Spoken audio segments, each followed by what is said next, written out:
Chris Broussard, how does this play out in Philly?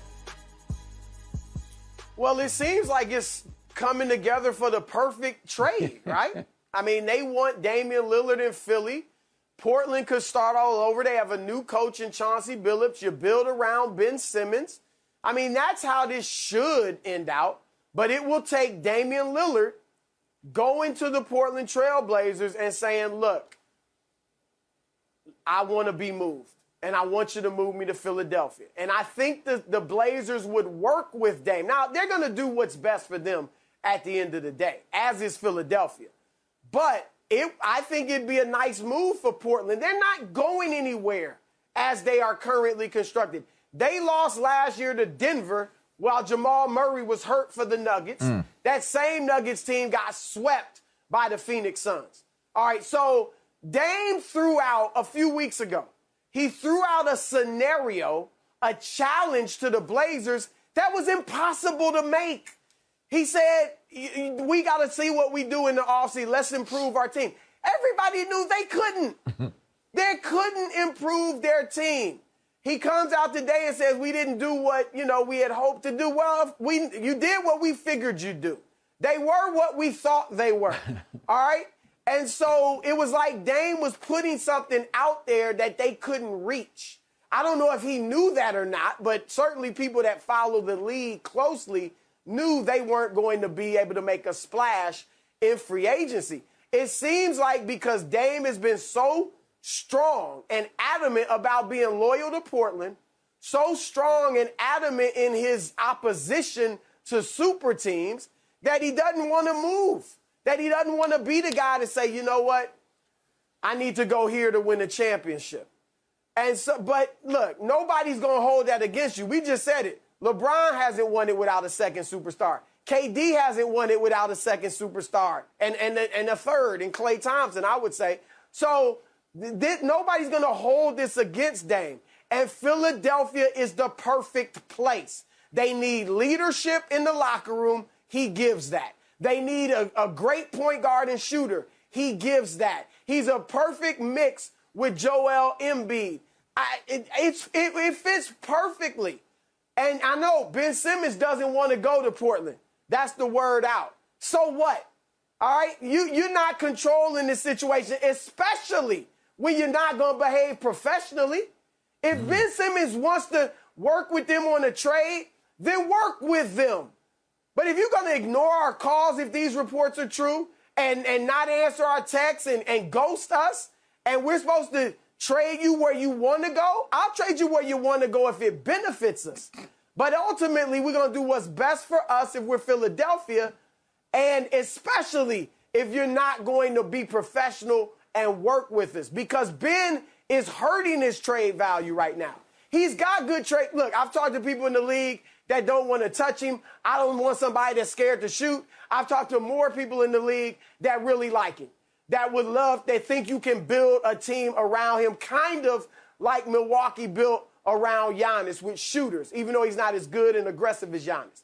All right, so he's got value, but when you act unprofessionally like this and you won't even talk to the team that's paying you all this money, that's not a good look. So he's cutting his trade value right now, but I think a perfect trade would be him for Damian Lillard and whatever else it takes to make it happen, and you put Lillard in Philly and Ben in Portland. I mean, it may sound a little redundant because, I mean, quite frankly, there isn't a lot of meat on the bone of this conversation. It is a Joel Embiid team.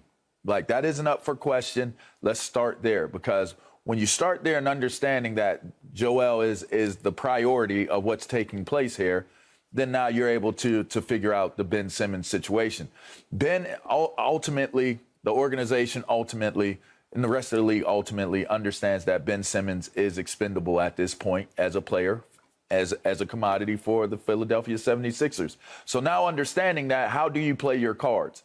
It has now become a slim free agency pool of players to go after. Dame Lillard does fit the bill to be a tremendous addition. I made mention of the fact he has an AI-like personality persona. You know, they're into kind of the same things, the influence of it, the way he's gritty and tough and just has a certain demeanor about him that fits Philly-style basketball. So he would be a tremendous addition to this team. They added his trainer. That was a strategic move in itself. Sometimes there are things that you can't understand how and why they happen the way that they do. But I just wonder, in looking at Joel Embiid and establishing that it's going to be what's best for Joel Embiid to be the best player he can be for the Sixers, you look at it as it being a match made in heaven. You look at the skills and what Dame Lillard brings to the table. But then I started thinking to myself, could there be a conflict? And not a conflict in terms of how it would look or how it would play out on the basketball court. I kind of came to the conflict conversation point because doesn't it seem like there's a parallel connected to Joel Embiid and player relations? I mean, I start thinking about the Andre Drummond trade. What's the first thing we're discussing about it? The beef. Can the beef be settled between Andre and Joel Embiid? Now we're talking about the Ben Simmons situation. Let me tell you something. If one of my teammates didn't answer my call when we're calling, if there's one person that you can talk to in situations like these, it's your teammates. When I was having contract situations and things were falling apart with what was going on with me in Washington, I was on the phone with my homeboys. I was on the phone with my teammates. You know what we were doing? We were colluding. You know why we were colluding? Because that's how it's supposed to be. How do we make this work? I actually leveraged the team to put in a CBA deal running out. Hey, put the contracts that you're doing. If the CBA runs out, you got to get under the cap, which this may be not understandable, but just bear with me. I had them guarantee the contracts of my defensive teammates before I would do the deal to restructure my deal so that everything fit in proper perspective for the salary cap. They didn't do it. We ended up going a different direction. But the point of the story is you would never sell out your teammate if the relationship is strong with your teammate. So this is a deteriorated situation. And it makes me wonder, is Joel Embiid the one that has to take a look in the mirror and say, people don't want to play in the sandbox with you? Like, we're going to bring Dame Lillard's, trainer here. We're going to do this, and we're going to try to make concessions to try to make this a soft landing in a more appealing situation. But us as players, we know one another. And we know what we think about one another, how we interact with one another. You'd be like, oh, dude is weird, or this dude is a bum, or, oh, he's a G. That's an OG. That's a triple OG. You know who's who by now. Yeah. I wonder, is this a situation that's brewing where we think that it's the best situation for Dame Lillard? But the type of dude Dame Lillard is, he seemed like an OG to me. Yeah. I don't know that he goes in there and deals with some of this stuff that I feel like this is the reason why Embiid has issues with his teammates. Why do you have a situation where Simmons isn't answering your calls? So to me, I get a little bit skeptical now as to if Dame Lillard is a great fit for this team. And quite frankly, we talked about Luka and who's going to play with Luka. He's ball dominant. You know who's ball dominant? Joel Embiid. Joel Embiid is ball dominant. Yeah. And what's interesting about that is, no, of course he is ball dominant. Yeah, he's a ball he is ball dominant. And here's the thing. Here's the thing about Joel Embiid. He just seems to have that type of personality where it's possible he could rub you the wrong way. Now, I'm just basing that off of what I see and what I hear and what I read. I don't know the man, so I'm not going to make a personal assumption on him and attack. But I just wonder if it begs to have the discussion of, is it the proper place to go play as long as Joel Embiid is the main focal point of the team? Well, two things to back up LeVar. He did get into it with Shake Milton last year. Remember, there was like a towel thrown in somebody's face on the bench. And after the Game 7 loss to the Hawks, Embiid made some comments about Simmons that were not great. I think I read somewhere that Ben Simmons has not been back to Philadelphia since that series loss. Apparently, there were a lot of threats from fans, and he doesn't feel comfortable there. Ben Simmons wants out, clearly. He wants to go to a warmer climate. He would love to go to Golden State. This is a guy who grew up in Australia, down under. And, but he doesn't want to be in Portland, as Chris said. Reading these Dame Lillard quotes, which just broke within the last hour, I just have to wonder, guys, there's a lot of fence sitting there from Dame Lillard. He doesn't want to come out and make a demand that I want out. And this is a tough discussion to have, but not everybody is built to be hated. It takes a lot when a team drafts you and you spend 7, 8, 9 years there, it is very difficult to just say, I want out, I'm done. Because guess what? All those fans who rooted for you, bought your jersey, went to the autograph signing, they instantly hate you. They all follow you on social media. They're going to go fill up your Instagram comments and with negativity and how could you abandon us? I'm just saying this. It is more difficult. It is the tougher path to demand a trade. That's why Kevin Durant leaving in free agency was tougher than staying. Everybody hated Kevin Durant. LeBron, the decision, everybody in Cleveland hated him. They burned his jerseys. They ripped him on social media. And I know you guys are going to say, social media, who cares? These athletes have a phone in their pocket. They are hooked on their phone. That stuff plays games with your heads. It's not cool. And it's very difficult. I know Dame Lillard's a great guy. He's an outstanding player. I don't know if he's built to stand up there and say, I want out. I'm done. I need to move on. Because all his fans in Portland are going to not like him. And he's only going to want to go to 3 franchises. It is tough to be the guy who's hated. Bradley Beal clearly is not built that way. He's like, we'll stay in Washington. Get me Dinwiddie. Get me Kuzma. We're going to win 40 games. Beal didn't want to do it. He could have. I don't know if Dame Lillard ultimately is ready reading that statement from Japan today. To your point, J-Mac, in these situations, you either have to be an Allen Iverson or Russell Westbrook, where you're like, look, I'm good where I'm at. I'm going to give my all. I'm going to give 150% to win a championship. We're going to try our best. And if we don't, I can live with that.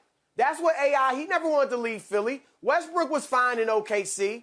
They made those statements. Or you have to be like James Harden or like KD or Anthony Davis and be willing to get messy, right? Be willing, as you said, to have the fans hate you. And you're right, Dame has been AI and Westbrook before, right? I don't need to go anywhere. We can win here. I'm cool here. And now he kind of wants to go and be the other guy. So that even makes it tougher. Let me say this about Ben Simmons, because I think LeVar, and look, Embiid can rub some guys the wrong way.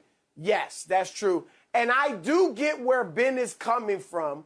I get why he's bothered, why he's upset, because of the comments Embiid made. He pointed out as the turning point of the game that they lost when they finally lost to Atlanta, as Ben's turning down that layup, right, and passing to Matisse Thybulle. And then your coach, Doc Rivers, questions whether or not they can win a championship with Ben Simmons as the point guard. So I get Ben's anger. But the way he is acting, the way he is handling this, even as understandably as it is for him to be upset, this shows a reluctance and unwillingness to look in the mirror. Immaturity. And everybody, no matter how great you are, you have got to be able to look in the mirror. What did we see about Michael Jordan in The Last Dance? He finally had to say, I'm not strong enough to handle the pounding that Detroit's putting on me. So he said, I had to get in the weight room and get strong. He looked in the mirror. What did LeBron do after Dallas in 2011?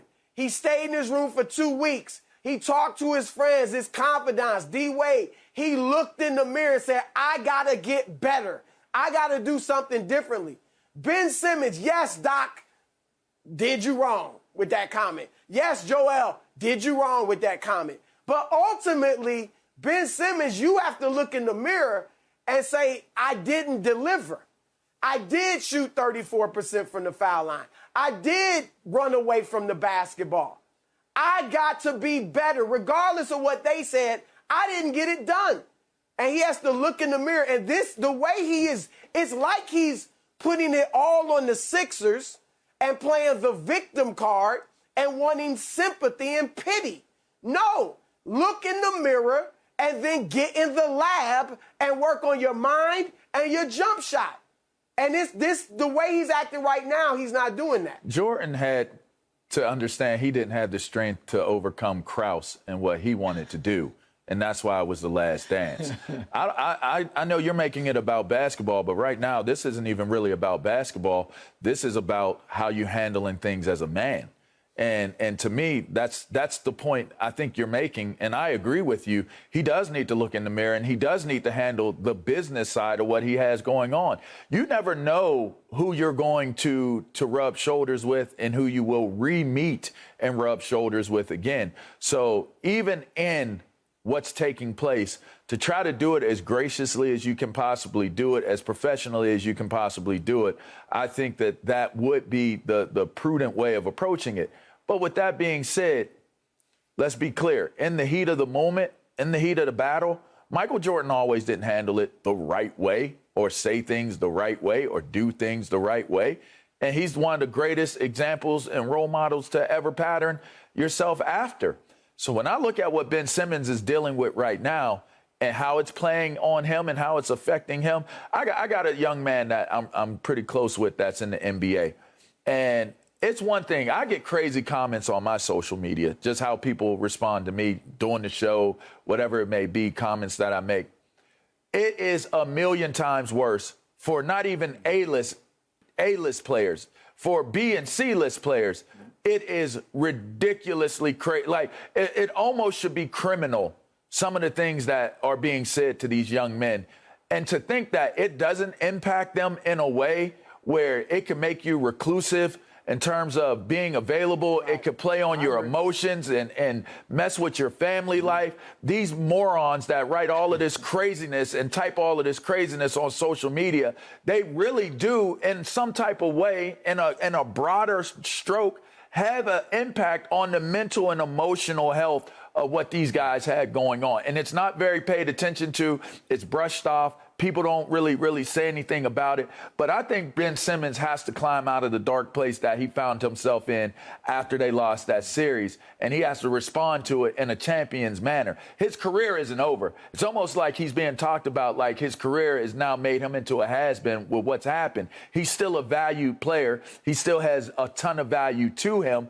But he has to take, like you said, that good, long, hard look in the mirror and say to himself that me over everything. I'm going to bet on me. I'm going to get on this phone. I'm going to talk to Embiid. I'm going to talk to the Sixers, and we're going to figure this out. It isn't going to be us in Philly, but let's figure out what we're going to do and what the best solution is, and then move on from there and try to pick yourself up and do what you need to do. But I would not diminish or undervalue the fact that Ben Simmons is under a lot of pressure and duress and in the situation, because him and Dame become the most talked about guys in terms of who will end up going where. And Ben Simmons, because we know definitively in a way that he is leaving Philadelphia. So that's a lot to have to handle. To wrap it up, I know we're talking about Dame Lillard and Philly. Just keep an eye on my New York Knicks. They have assets. They have picks. Just remember that. All right? Thank you for watching. You can subscribe here to get the latest from the show, and be sure to check out more of the best clips from Undisputed, or go watch a few other segments from our other shows on FS1.